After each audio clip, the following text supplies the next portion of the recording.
Welcome back to another episode, guys, and today will hopefully be the final part of us installing our ARB air lockers to the ute.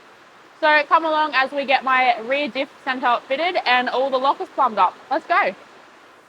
It is currently like 6:30 in the morning, and it feels so wrong to be out in the shed already working on your car, but we're going to crack straight into it. We've got lots to get done today, so I'm pretty excited. Here we go, we got the final part to the puzzle. Now, if you've been following along the other episodes, you would have seen that we've had some issues with getting this rear locker back. We sent it away to Geared Up Drivelines. He was a massive help and got it all sorted. But I'm going to put in the clips that he sent me to show you guys exactly what I was referring to in the previous episode. Yeah, Roger Dodgy. So this one's your one. Check this out. We go from the inside of that, measure it to there. Boom! Look at that number. That's about the same, right? But here's the interesting part. So this is the other housing nest that I got. I will clean it up. I know it's dirty right now. I will take a quick measurement of the threadies. 16 mil there. Look at this. Look at the difference in that. It's only 12 mil. So,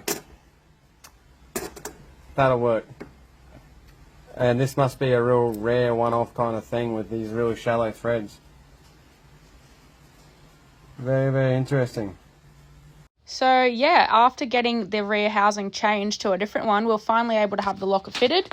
Geared Up Drivelines did a great job, and now that means we can fit it into the car finally. In on my own. Okay. I feel like this guy might be heavier than the front. Is that possible? Or they're the exact same?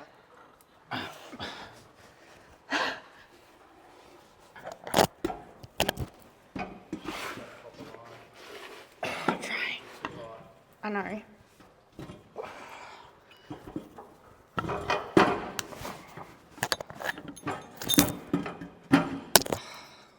Oh, my necklace is stuck.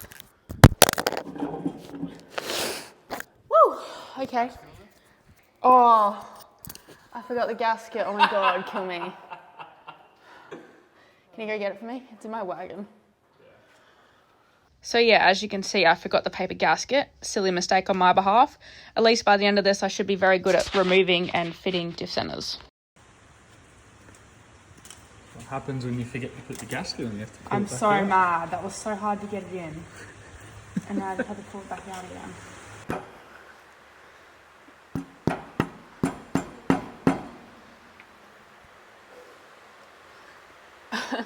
He's gone on too far at the top and nothing at the bottom.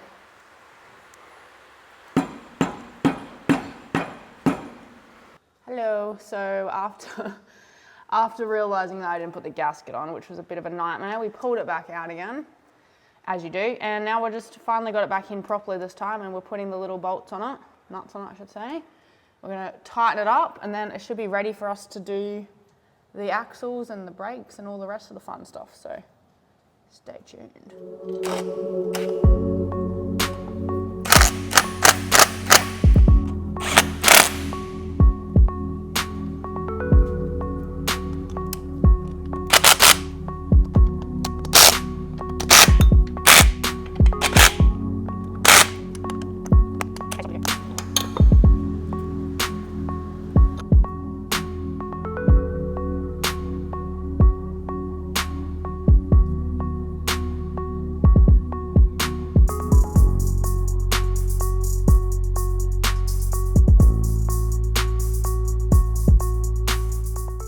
As you can see, we have the centre back in. You can tell because my hands are covered in dirt.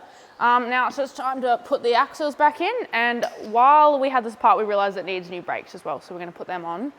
But yeah, we're making progress. Of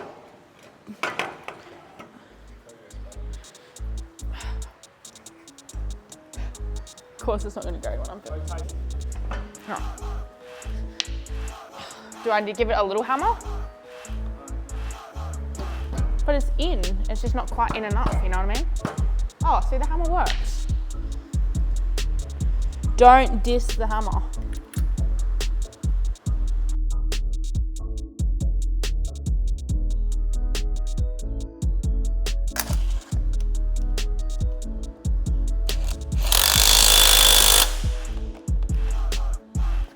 As you can see in this video, I am removing my old brake calipers. These are completely stuffed, so it was time for some new ones. We need a socket.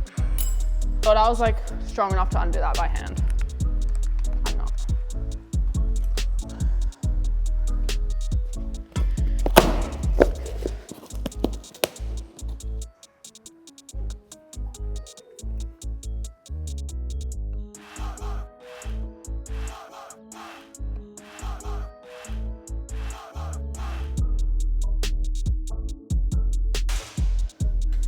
Now to go and get the new rotors that we also got.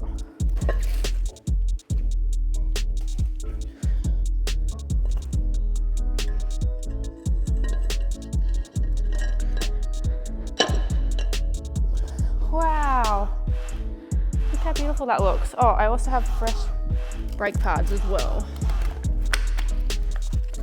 Voila. So anyway, that is one side assembled. It's looking good. Just to get the other side done, and then we'll show you guys what we're going to be doing next. Okay, as you can see, the car is a lot more put together than it was when we were in the video 5 minutes ago.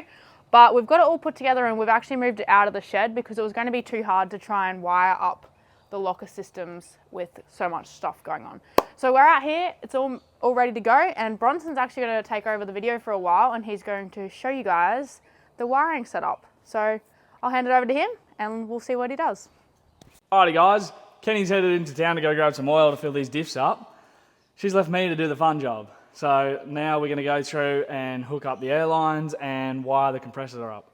So first of all, I'm going to pull this seat out so we can actually access the compressor properly. Let's go. Alrighty, so as you can see, seat's out and we've got the compressor here. Now we've got some nice access. I'm going to go through and fit the solenoids to the compressor and then start running some air lines. Alrighty, straight off the bat here we're winding out these little bungs in the compressor, getting ready to screw in the locker solenoids.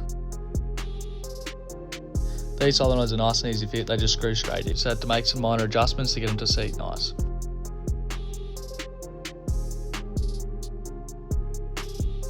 I went to go get the compression fittings to screw into the solenoids, ready for the air hose to be run. Now starting the fun job of running the air hoses to go to the centres. Just had to drill 2 minor holes to thread the air hose through to the cap. If only the process was this quick. Unfortunately for me it took a lot longer, but luckily for you guys I've sped the video up so you don't have to sit here all day and watch this. Hey guys, so we've got it all finished off now. I've run all the air lines, they're all zipped off, ready, hooked up to the diff. And we've got the compressor all wired up, so we're ready to go. She's all nice and there. We're ready to party. So I'm going to hand you back over to Kenny, and she's going to give you the rundown.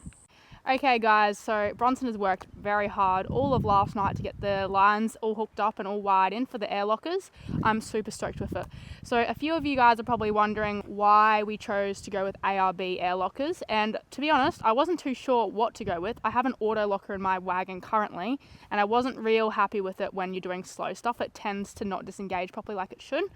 And then I put a poll up on my social media, and so many of you guys recommended to me. Everyone was saying, go air lockers, go air lockers. So if the general consensus is everyone was stoked with how they perform, I figured, you know, I should do the same thing because obviously they are trialed and work well. So that's why we went ahead with those. And I'm so excited to test these out.